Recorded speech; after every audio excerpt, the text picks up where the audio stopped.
안녕하세요. 매일 묵상. 오늘은 시편 50편 1절부터 6절 말씀 생각해 보도록 하겠습니다. 시편 50편은 이제 하나님 앞에서 하나님을 기쁘시게 하는 온전한 제사가 무엇인지를 교훈하는 시예요. 그래서 이게 이제 어떤 학자들은 이거 선지서에 들어가면 내용이 딱 맞을 만한 내용인데 이사야나 뭐 예레미야 정도에 들어가면 맞을 만한 내용인데라고 생각해서 뭐 선지자적 시 이런 식으로 구분하기도 합니다.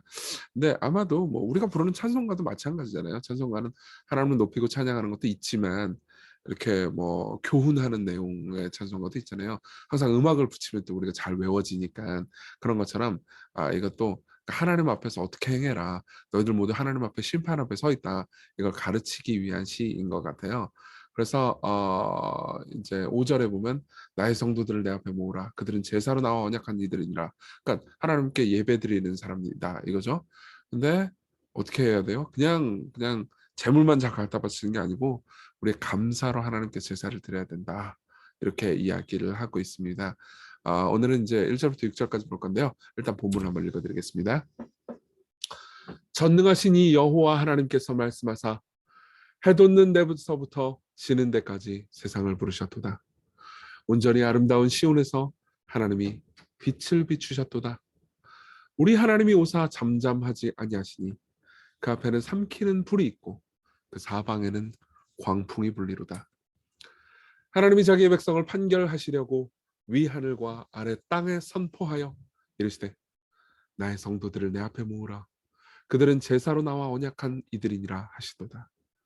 하늘이 그의 공의를 선포하리니 하나님 그는 심판장이시미로다. 아멘.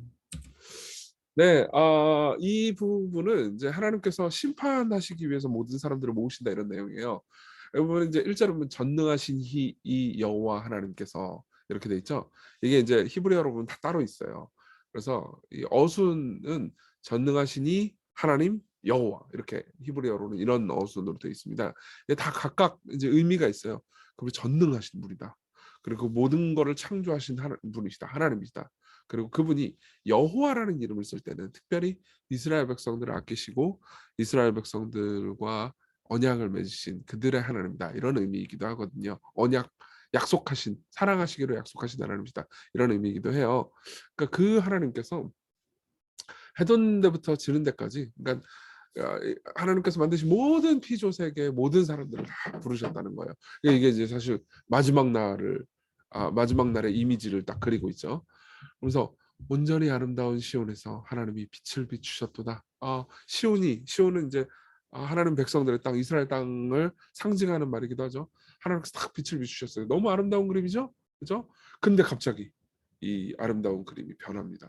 하나님께서 딱 나타나시니까 잠잠치 아니하시니 그 앞에는 삼키는 불이 있고 그 사방에는 광풍이 불리로다. 엄청나게 무서운 광경이 펼쳐집니다. 왜요? 이제 하나님께서 등장하신 거죠. 하나님이 자기의 백성을 판결하시려고 위 하늘과 아래 땅에 선포하여 이르시되 나의 성도들을 내 앞에 모으라. 그들은 제사로 나와 언약한 이들이니라. 잠깐만요. 하나님께서 심판을 하시잖아요. 심판의 첫 번째 대상이 누구예요? 하나님의 백성들인 거예요. 나의 성도들을 내 앞에 모으라. 그죠? 자기의 백성을 판결하시려고. 그죠? 그러니까 마지막 날 심판 때에 우리가 하나님 앞에 서게 된다. 그러면서 하늘이 그의 공의를 선포하리니 하나님 그는 심판장이심이로다. 이렇게 이야기를 합니다. 그러니까 사실 좀 약간 무서운 내용이죠. 하나님께서 마지막 날 심판하실 거고 그 심판하시는 그날에 하나님께서는 하나님의 백성들을 부르실 것이다. 그리고 예수 그리스도를 지금 이제 신약으로 우리가 묵상을 하다 보면 예수 그리스도께서 이제 이 저기 나타나셔서 이제 마지막 날을 우리를 심판하실 거 내가 올 거다 이런 이야기인 거죠. 그 제가 C.S. 루이스의 말 중에서 되게 좋아하는 말이 있는데요. 지금 뭐 인용은 안 했어요. 이런 말이 있어요. 극작가가 무대 위로 걸어 나오면 연극은 끝난 거라고. 맞죠? 예. 연극 내내 극작가는 숨어 있지 나오지 않아요. 배우들이 나오죠. 근데 극작가가 딱 나왔다. 그럼 영화 끝난 거예요. 마찬가지로 여러분들 하나님 보고 싶다. 하나님 보여주면 믿을게요. 이렇게 얘기하는 경우 많잖아요. 보여주면 믿을게요. 그래요. 좋아요. 예수 그리스도께서 뭐 승천했다면서요. 다시 내려 뭐 보여주면 믿을게요. 보여주면 끝나는 거예요. 극작가가 걸어 나오면 끝나는 겁니다. 그러니까 무슨 말이냐면은 우리는 지금 믿음으로 살아가는 시기잖아요. 그리고 하나님께서 우리를 결국 심판하실 것이라는 것을 신뢰하면서 살아가야 된다는 거죠. 이게 항상 우리의 마음에 의식으로 남아 있어야 됩니다. 적용을 해볼게요. 첫 번째로는 하나님께서 자기 백성을 심판하신다는 것을 기억하라는 거죠. 베드로전서 4장 17절은 하나님의 집에서 심판을 시작할 때가 되었나니 만일 우리에게 먼저 하면 하나님의 복음을 순종치 아니하는 자들의 마지막은 어떠하며 또 의인이 겨우 구원을 받으면 경건치 아니한 자와 죄인은 어디에 서리요. 그러므로 하나님의 뜻대로 고난을 받는 자들은 또한 선을 행하는 가운데 그 영혼을 이쁘신 창조주께 의탁할지어다 이렇게 말합니다. 그러니까 무슨 말이냐면 이거예요. 우리가 정죄받는다는 건 아닙니다. 예. 의인이 구원을 받긴 해요. 하지만 우리 모두가 우리 죄를 하나님 앞에 직고하고 고백하고 하나님 앞에 심판받을 때가 있다는 거죠. 물론 우리는 그리스도로 말미암아 용서받을 겁니다. 그렇지만 우리는 매일매일 하나님께서 우리에게 주어진 삶 가운데서 하나님의 말씀을 순종하는 씨름을 해야 되고 그래서 히브리서 3장 11, 13절은 오직 오늘이라 일컫는 동안에 그렇죠? 오늘이 여러분들에게 시작됐죠? 밤에 하시는 분들은 뭐 오늘이 끝났을 수도 있지만 매일 피차 권면하여 여러분 너희 중에 누구든지 죄의 유혹으로 완고하게 되지 않도록 하라 이렇게 이야기를 합니다. 죄의 유혹에서 벗어나서 말씀과 더불어서 싸우라는 거죠. 예, 서로 피차 권면해야 합니다. 그리고 우리가 이걸 생각할 때 유혹을 견디라는 거 아닌가 맞아요. 근데 그리스도를 생각하면 여러분들이 그분이 여러분들을 위해서 하신 일을 생각하면서 더 유혹에 잘 맞설 수 있게 될 겁니다. C.S. 루이스의 말인데요. 선한 사람들은 유혹이 어떤 것인지 모를 것이라는 어리석은 생각이 요즘 유행하고 있습니다. 그러나 이것은 명백한 거짓말입니다. 예컨대 뭐 성적으로 뭐 혼전순결을 다 지키고 결혼을 한 사람은 그 사람이 유혹이 뭔지 어떻게 알겠어요? 이렇게 생각할 수 있지만 아니에요. 그렇지 않아요. 계속 읽어보시죠. 유혹에 맞서 싸워본 사람이 유혹의 힘이 얼마나 강력한지 압니다. 독일군의 힘이 얼마나 막강한지 알려면 항복할 것이 아니라 싸워봐야 합니다. 여러분 성적 유혹에 굴복한 사람은 성적 유혹이 얼마나 강한지 모르는 거예요. 어떤 문제를 수학 문제를 봤는데 이 수학 문제를 대충 풀다 이거 좀 어려워. 그러면서 때려친 사람은 이 수학 문제가 얼마나 어려운지 다 모르는 겁니다. 끝까지 가봐야 와 이거 보는 거 보니까 진짜 어려운 거구나라는 걸 알겠는 거죠. 바람이 얼마나 세찬지 알면 세찬지 알려면 누워 있을 것이 아니라 바람을 거슬러 걸어봐야 합니다. 고작 5분 만에 유혹에 굴복하는 사람은 그 유혹이 1시간 후에 어떻게 변하는지 모르죠. 당연히 알 수가 없죠. 그리스도는 유혹에 무릎 꿇지 않았던 유일한 인간이며 따라서 유혹을 완전히 파악하고 있는 유일한 인간, 즉 유일하게 완벽한 현실주의자입니다. 이렇게 얘기합니다. 여러분 예수님은 유혹을 모를 것 같죠. 죄가 없으시니까. 아니에요. 예수님이야말로 유혹을 가장 잘하시는 분이십니다. 그리고 유혹을 이겨내신 분입니다. 왜요? 여러분들의 의가 되시기 위해서요. 예. 하나님 앞에서 우리가 심판받지 않고 우리가 유혹에 굴복하지 않은 사람처럼 여김받기 위해서요. 이걸 생각하면 여러분 그리스도야말로 유혹을 아시는 분이고 그 유혹 가운데 승리하신 분이십니다. 그리고 우리에게 유혹에 굴복하지 말라라고 격려하실 때 그렇게 격려하실 자격이 있으신 분이죠. 그걸 생각합시다. 그리고 오늘 하루에 신실한 믿음의 싸움을 싸워갑시다. 같이 우리 기도해요. 첫 번째로 어, 제가 이거 다 안 썼네요. 죄송해요. 당신을 늘 하나님의 임재를 생각하고 심판 앞에서 살아갈 수 있게 해달라고.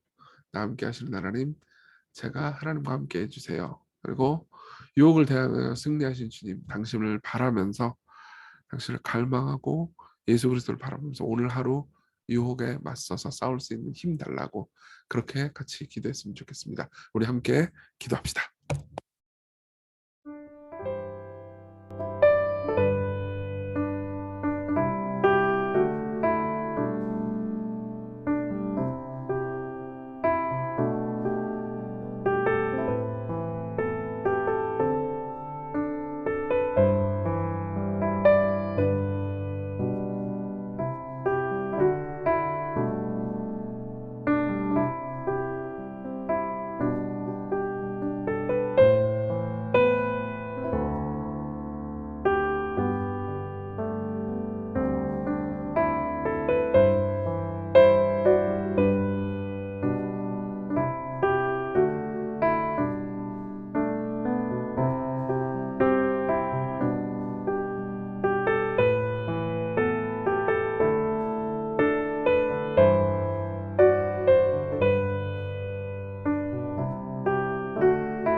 네, 기도하겠습니다. 자비로우신 하나님, 유혹과 핍박에도 굴하지 않으시고 우리를 구하시기 위해서 자신을 내놓으신 예수님을 생각합니다. 그 예수 그리스도와 함께 걸어가니 우리가 유혹을 굴하지 않을 용기를 가질 수 있습니다. 때때로 유혹에 넘어져도 우리를 용서하시고 또 앞으로의 삶을 유혹과 맞설 수 있게 하시는 하나님, 당신이 우리를 의롭다 선언하시는 그 심판 때까지 기쁨으로 오늘 하루를 살아가게 해주세요. 예수님 이름으로 기도했습니다. 아멘. 네, 하나님의 은혜 안에서 기쁜 하루 매일 사셨으면 좋겠습니다.